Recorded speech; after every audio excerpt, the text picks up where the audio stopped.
Zoo list with Wild Mikado, and Kyle's deck is a step further down the zoo line. Very little in the way of spells to this deck. Only 4 copies of Atarka's Command, 4 Lightning Bolts, a Mutagenic Growth, and 2 Rankers. And this is a deck that has, excuse me, what is the threat that I'm looking for? Experiment 1, alongside a lot of large creatures to quickly pump up Experiment 1. Let's see who won the die roll. It's going to be very telling. Oh, Matthew did. Hello, Soul's Attendant. You're up. Welcome to hell, Kyle.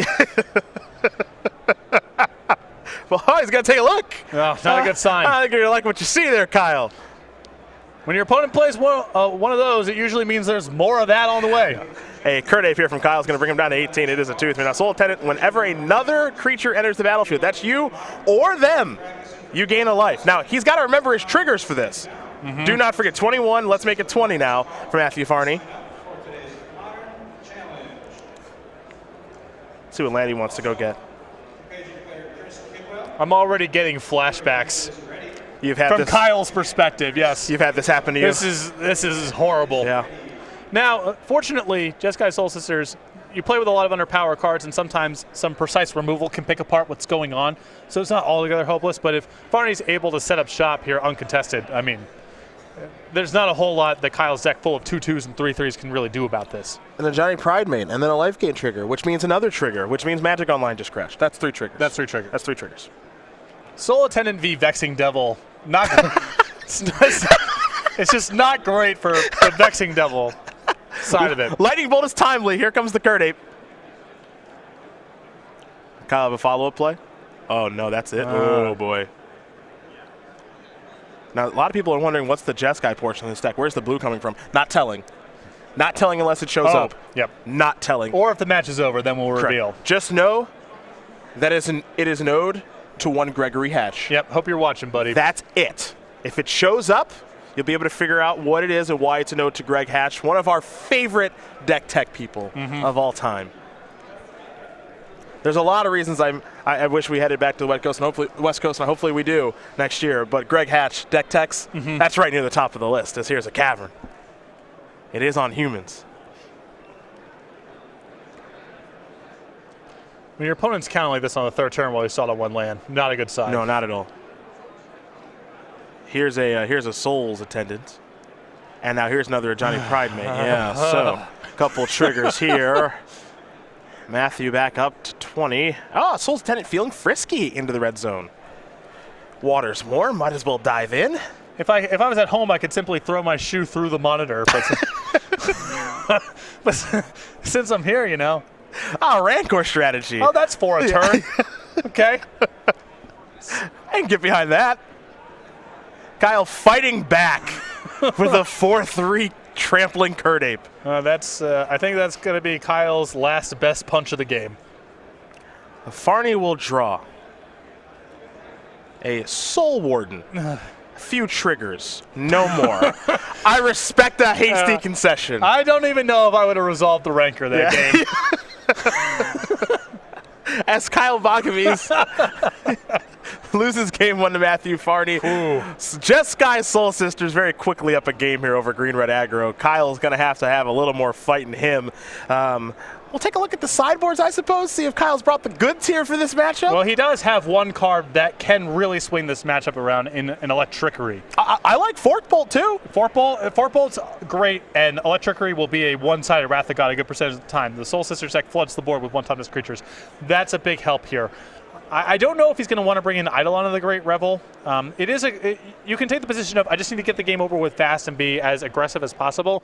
But if the game slows down a little bit and you have to be casting removal spells, they gain so much life along the way that you sometimes get trapped under your own Eidolon. But the 2 copies of Forkbolt and the Electrickery are big upgrades here. On the other side of things here for Farney, you got 3 Grafdigger's Cage, 2 Return to the Ranks, 2 Wear Tear, 2 Electrickery, 2 Stony Silence, a Rest in Peace, a Pay No Heed, another Auriok Champion because why not, and then a Thalia's Lieutenant. Additional copy of Auriok's Champion, great in this matchup. I think the Thalia's Lieutenant is good as well, and I would bring in the 1 copy of Pay No Heed. Well, There are the options here for both players. Kyle will be on the play, see if he can steal one here.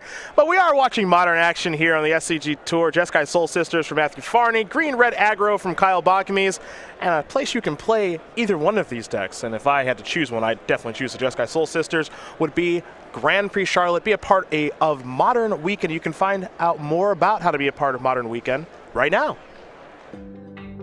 On May 20th through the 22nd, make plans to be part of Modern Weekend and Magic the Gathering history when StarCityGames.com proudly presents Grand Prix Charlotte.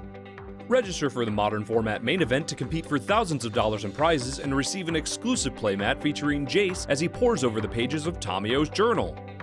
Select the 3-day Infinite Challenge package to compete in all challenge events for one low price, while also walking away with the exclusive Jace playmat. Add a premium rewards package and take home a collectible pin, deck box, 80-count pack of sleeves, and playmat, all featuring the iconic Noble Hierarch. Play in select side events for even more chances to win additional Noble Hierarch pins, deck boxes, sleeves, and playmats all weekend long. And don't forget to come say hello to Grand Prix Charlotte's many special guests, including cosplayer Christine Sprinkle and an artist alley full of fan favorites, headlined by guest of honor Rob Alexander. Be part of Modern Weekend and Magic the Gathering history. Register for Grand Prix Charlotte today. May 20th and the 22nd, Grand Prix Charlotte. We hope to see you guys there, and hopefully some of you are playing Jeskai Soul Sisters with Norrin the Wary, with Soul's Warden, Soul's Tendant, Champion of the Parish, Genesis Chamber. Should we tell him the blue card? Should we tell him? I think they'll probably, we can give it to him now. We've given enough clues. You think it's going to be sideboarded out? I think it's likely to be boarded out in this matchup. All right, we'll get that picture ready of the old blue card. Greg Hatch, we hope you're there watching somewhere. One that you know very well, Sky Hussar, ladies and gentlemen. The old Sky Hussar, a limited bomb. Yes. In Sky Hussar. 5 mana 4/3, excuse me. Flying, when Sky Hussar comes into play, untapped all creatures you control, but you're here to forecast this. You reveal it, you tap 2 untapped white creatures you control, because those Soul Warden effects, they're not attacking, so you might as well get a card. And I think the reason that I don't like it in the matchup is I think casting is off the table. Game is going to be determined long before that could come into play. Okay. And if Kyle is not contesting your board, he can't win anyway. The only way he's beating you if he's killing all your creatures, and Sky Hussar's not good if Kyle's killing all your creatures. All right. So I would board it out. All right. Well, I agree with you. I would probably board it out as well. Both these players are going to take a mulligan. Jeskai Soul Sister, so that's a real gamble, but I like it if you think you're going to get paired against certain decks. Well, if you're expecting a field full of beatdown decks, you can do a lot worse than this. Yes, you can. It is a real gamble, but I think it might be an appropriate gamble. How's he going to be doing against Jerry Thompson's Stop Your Sword Wrath of God It's deck? not good. I don't think it's going to be good. It's not good. Play against Zoo Affinity, probably going to be in really good shape. Yep. The burn matchup, really solid. I know this. If Matthew gets paired against Jerry, oh my goodness. Can't be good. No. And Jerry's got gut shots in his board for good measure. And, you know, Umbriel writes Elishnorn. But I can appreciate taking the high-risk, high-reward strategies. Magic tournaments and the Invitational is among them, and having really top-heavy payouts. I'd rather roll the dice on a deck that, with the right matchups, can go 7-1 or 8-0 through portions, rather than try to play a more conservative, middle-of-the-road deck and try to bang out top 64s. $10,000, the Players' Championship, Pro Tour invite, face on a token. That's an incentive structure worth rolling some dice for. Both players looking at those hands now. Looks like Farney's going to keep. He'll scry. Kyle doesn't look thrilled. I wouldn't either. No. Because he kept 6 cards. Yeah. You know? Still a lot of cards. Kyle going to start things off here with a stomping ground at a Kurt Ape. He's down to 18. Kick it over to Matthew. Let's see how Matthew starts things off here. Cavern of Souls, likely naming human.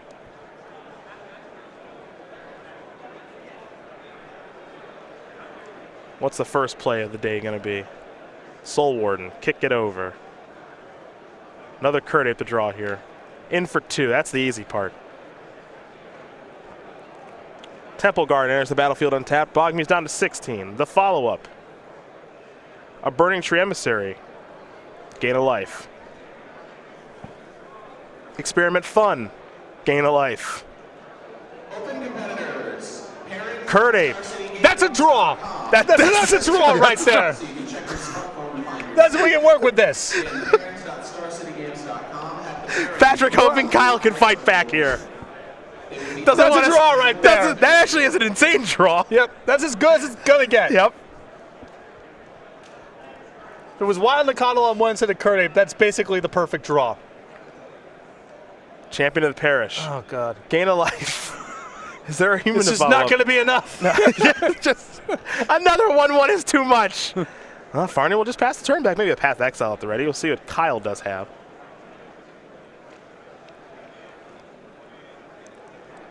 Kyle going to take a look at the champ. Gets counters when humans join. Let's see what this is. Burning Tree Emissary. Trigger. No evolve on Experiment 1. Yep, needs to have the power or toughness be greater than the Experiment 1. Same size currently. Yeah. Is there a follow-up? I'm going to guess that there is currently a dispute over a missed trigger. And now here's a Jesus. Whoa. Here's a Tarkus command. That's a draw. Now, it might be with the trigger on the stack. Like if he gets the mana first, but I think the Soul Warden trigger happens before Kyle gets the mana because of active player, non-active player. I don't think it matters because deal 3 is better than cutting off the 1 point of life very anyway. That's not relevant here. And here comes the beatdowns. Now this is a draw. Kyle's got no cards in hand. This is about as good as it's going to get. Yeah. he could peel pretty well. I think we're going to see a Path to Exile here from Matthew in just a moment off this Horizon Canopy. Yeah, if he's got it, should definitely cast it. Yep, there's Path. Experiment 1 down. Kyle gets to maybe search for a land. Basic check. 1 mountain, 1 forest. All right.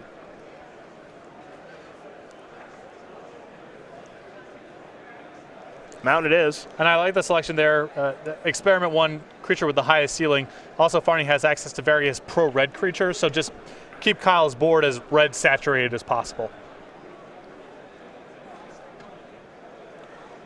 I don't think Matthew has much interest in block right now just because none of the blocks are actually good. Well, he has an incentive to keep Soul Warden in play because that's going to gain some life, and Champion of the Parish can outgrow the creatures that are currently on the battlefield. So I like a no block here. You know, take it on the chin. It's a lot of damage, but if he can fire back with some creatures next turn, if Kyle doesn't draw well, Kyle may not be able to attack. Well, that's Kyle's whole turn. So we're going to Matthew Farney.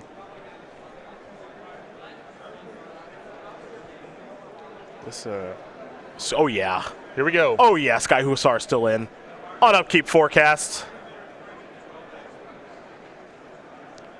This is what dreams are made of. I am so happy right now. This represents a pretty soft hand here from Farney because I think that he would really like to just keep Champion of the Parish back on defense if he could grow it large enough to check at least one creature.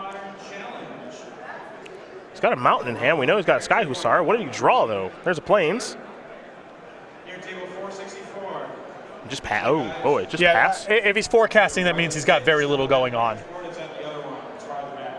Beatdowns. Farney down to 2. Windswept Teeth, pass the turn back. Yeah, his hand's really bad. Right, I see it now. It's a Perforos. That ain't it. I don't know what is it right now. He's thinking about sacrificing Horizon Canopy, and he will draw a card. Open competitors, welcome to round 5. You have 50 minutes. You may begin. He might forecast now, and he will. He gets another card, so he gets to draw 2 cards this turn. Path to Exile among those cards.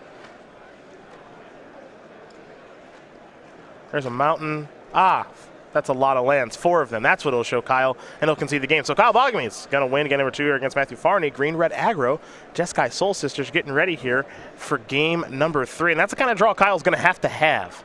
Well, that's the upshot of playing a deck like Kyle's. You don't have as much removal, and you don't have as much reach.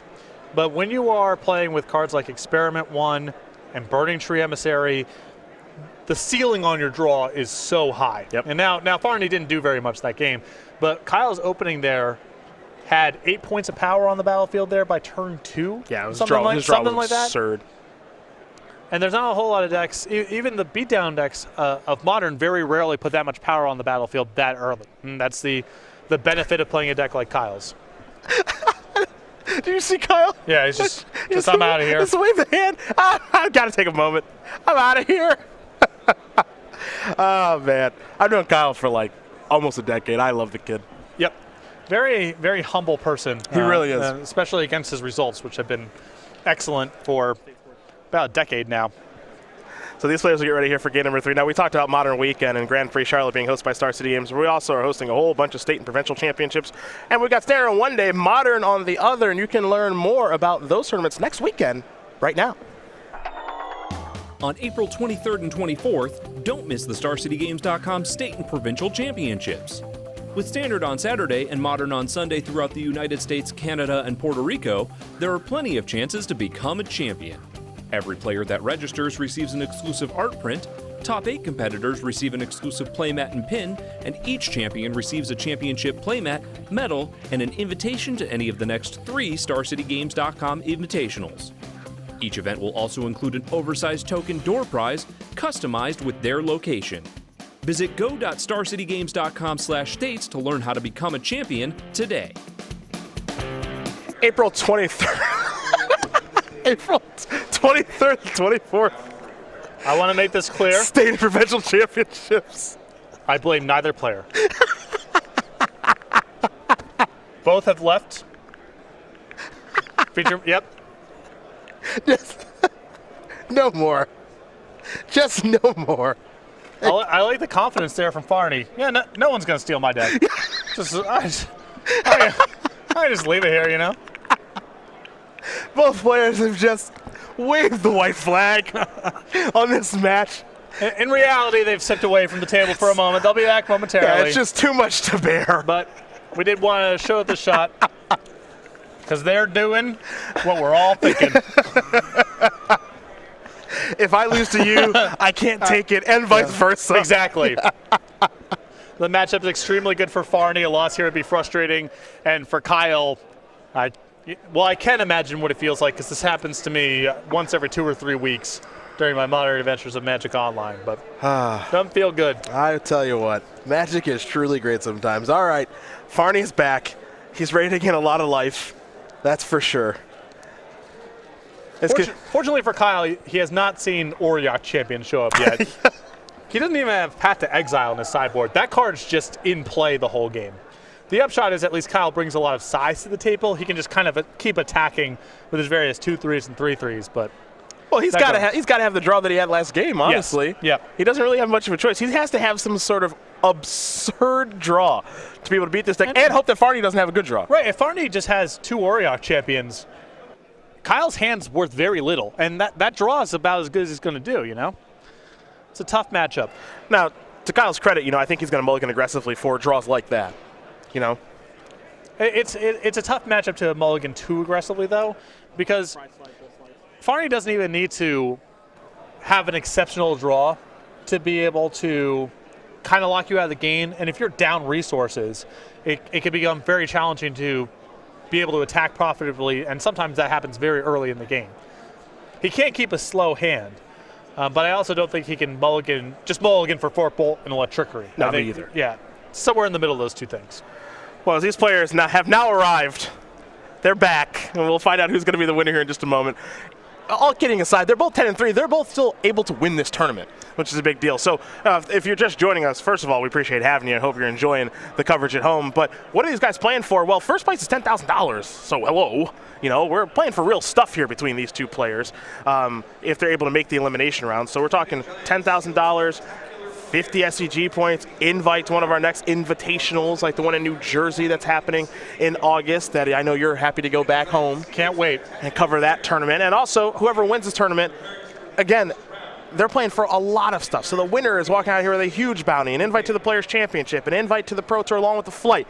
You get to play in Opens and Classics for free. You'll get a buy into every Open throughout Season 2. You get a personalized token. So invitationals, we've been doing them for a long time.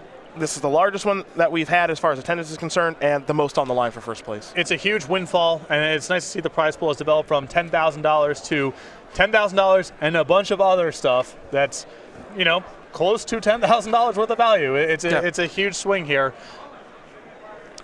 If you're an invitational champion, it's a pretty big deal. And you know what? As much as I love you, Kyle, and I'm sure you'll go back and watch this, I like to see a little Soul Sisters in action. I want to see Norin the Wary and Genesis Chamber go crazy. This is a tough tournament in large part because of the size. It's a very tough field, and 725 competitors showed up this weekend, roughly. I'm not even sure that every XM3 is going to make it. When we were looking at players to watch, Josh Cho was XM3 now with 3 rounds to go and was in 30-something place. It's going to be tough to crack the top 8, and these players at the minimum need to win out, and depending on the tiebreaker situation, even that might not be good enough. Just speaks to how hard making the top 8 is a tournament this competitive of this size.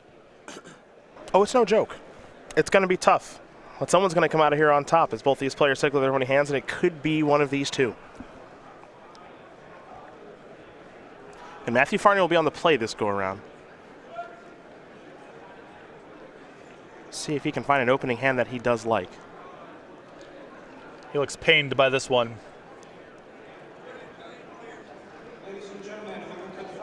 It looks like he's going to take a mulligan here. The deadly look afterward. Some people swear by the look at the top of the deck when you mulligan, some people don't. Which camp do you stand in? I know there's a random card on top of the deck, so I don't bother to look. I always look. I can't get enough. I just have to know. Yes. I'm not going to find like $20 on the top. Hey, it's going to be one of the 53 cards left in my deck. You don't know. You never so know. No, I don't look. Looks like Kyle's going to keep his opening hand. I feel like looking poisons the well. Start making decisions you otherwise wouldn't because, well, I looked the last 2 times I should have kept this horrible hand. But that's not how math works, and I just died with a bad hand I should have mulliganed. Matthew maybe with even more difficult decision now. Looking at 6 cards and going down to 5 in this matchup, I think spells doom. I think it's pretty tough. But down to 5 he's going to go. The one card that he has in his deck that is worth potentially several cards out of the other side is Auriok Champion. If he gets enough time, Ranger of Eos can do a lot of work too. But if Kyle's got a draw that just involves a flood of power on the battlefield very early on, Farney may be hard equipped to stop that, especially if the threats are largely green and Auriok Champion isn't an effective blocker.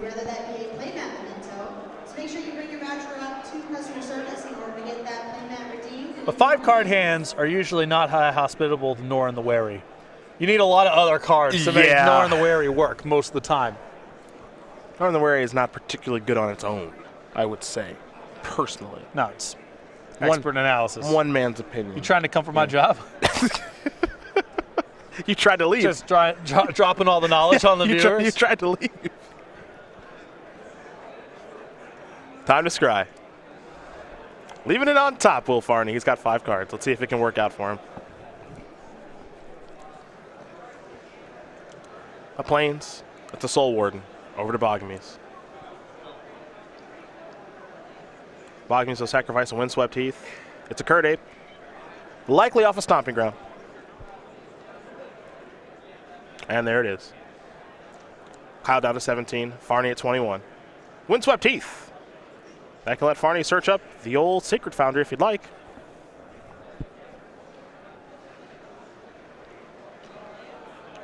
We'll see what his play is going to be, though.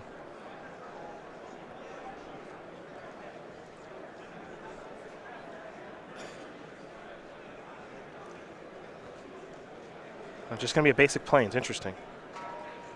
Maybe he's already got a red source in his hand. Auriok Champion. And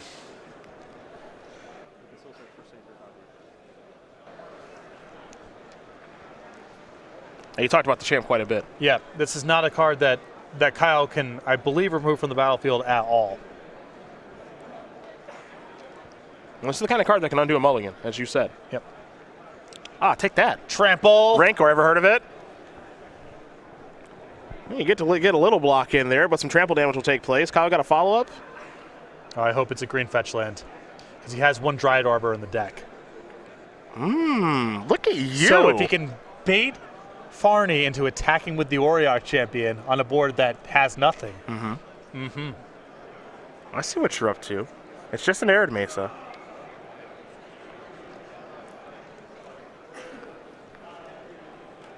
Soul Warden coming in. Not blocking with it. Nope. So Now Farney's got at least 2 lands in hand, maybe 3, as there's a Sacred Foundry. Kyle's going to sacrifice his Arid Mesa.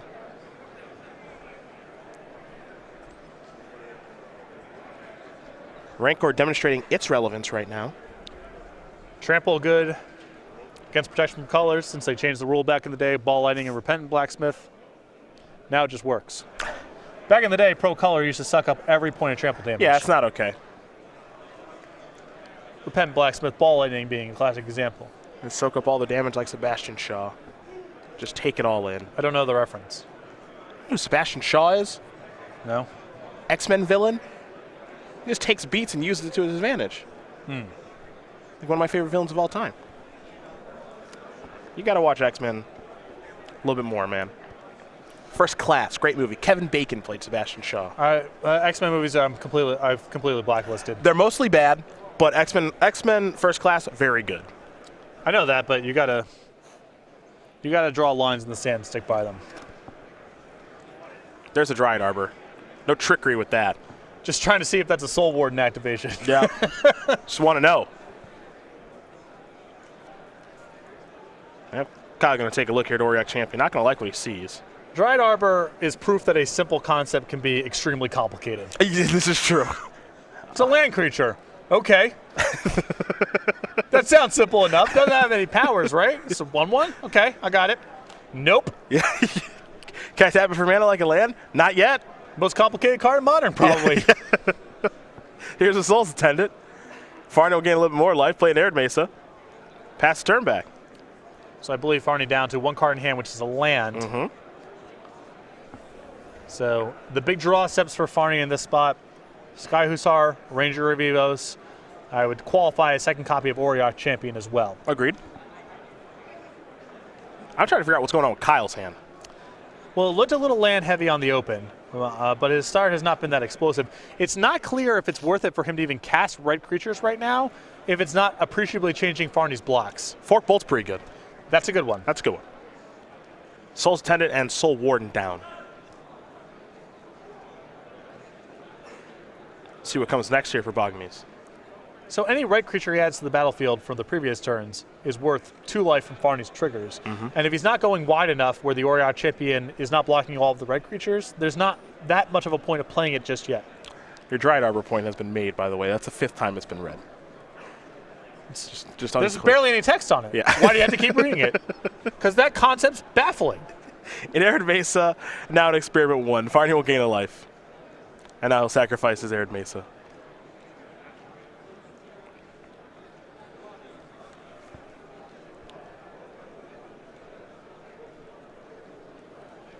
Future Sight is chock full of seemingly interesting, It's your- seemingly simple, but not actually simple at all designs. It's your favorite set.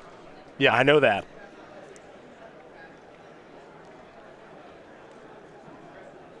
We're going to make an enchantment creature. What does that mean? I don't know. What rarity do you think that should be at? Common. You know, just have it in a lot of decks. Yeah, we wanted that showing up a lot. Hallowed Fountain, the card search for here. All right, maybe we're thinking hard cast Sky Hussar. Oh, yeah. How about a land with Morph? The old Zoetic Cavern? What is that all about? I don't know. Pretty simple, right? It's just 2 simple things slapped together. Nope, not simple at all. Path to Exile, the draw. You see Kyle's going to sacrifice the Arid Mesa to get himself a stomping ground. Not every idea works. Double striking creature with negative power. I like that you always go back to the Rumbler. Char Rumbler? You always find a way to go back to the Char Rumbler. You're not even here as much anymore in the booth. Yeah. But when you are in the booth now, you still find a way to work Char Rumbler into the broadcast. What an enchantment, and then enchant sorceries that are in your graveyard. Yeah. I don't know. Sounds simple enough. Here's a Reckless Bushwhacker with Surge as a Wild Nakata was played before. There's old Rumblesworth. What do you mean negative power? None of the creatures Kyle has right now have negative power. That's for sure. No. Can't attack with Bushwhacker because that just gets checked by the Auriok Champion. happy to attack with everything else. Yeah, if Farney wants to trade this off with the Dryad Arbor, Boggemes is fine. If he wants to absorb 1 point for the Curd Ape, also fine. See how Farney doesn't want to block now. You said there's a card that enchants sorceries. Spellweaver Volute or something. Ah, the Volute. Very simple concept. See, what it does is... I think it's pretty clear. Yeah, just enchant a card in the graveyard. My favorite part about this card is it's very clear where the casting cost is. Yeah. It's pretty easy to find. Yeah, that's really good. Bridge from below, triple black to cast. What's it do when it's in play? Nothing. Yeah. only knows something in the graveyard. A Path to Exile. Going to take care of the Curd Ape. Ranker going to go back to Kyle's grip. He'll get the search for a land. He should have one more basic left in the deck. Ranker doing a lot of work for Boggemes in this matchup. When you're dealing with a bunch of one-toughness creatures that have protection from color or somehow make attacking and blocking prohibitive, trample is just such a good keyword to have. And Farney doesn't do a lot to fizzle at instant speed, so you're likely to be able to recast it for the whole game if you're trading off somehow. It's funny because we've had Kyle have a pretty good set of turns, and looks as though Farney's at 17, so he's still sitting pretty here. But the fact that Kyle has so many green creatures actually plays a pretty big role in things, I'd say. Yeah, especially against Oriod Champion. Although I still feel like if Farney draws Ranger of Eos, there's hope for him to get back in the game. Yeah. But on the mulligan to 5, he's just short on critical mass. What will not help him right now goes without saying, Nor in the Wary. Not great. Not great. The draw. Not Nor in the Wary. I think it may have been another champ. Looks like a white card nonetheless. As Farney is at 8 now as he begins this turn.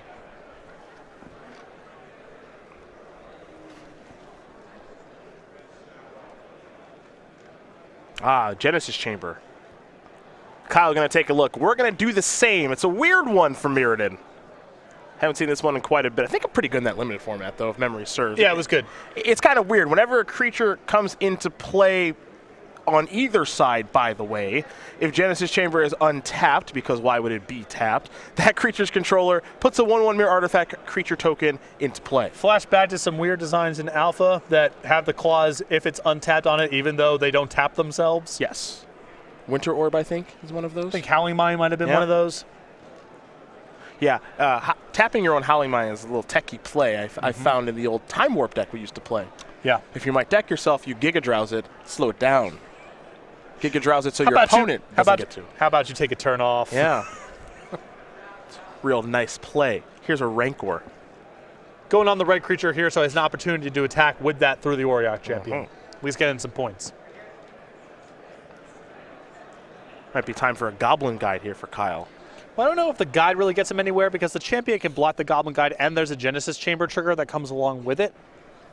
And a trigger from the Oriok Champion. Well, I actually want to see the Goblin Guide get played here because I want to check to see if we have any mirror in the kit in case we have to let someone go. The mirror, yes, that's a good check. Yeah, but it appears that Farney has brought some mirror for Kyle. Genesis Chamber is a commonly played card in Modern. Why do not we not have this token here? Come on.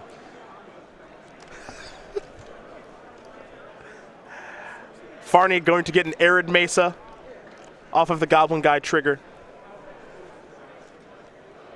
Still unclear if we have any mirror in the box.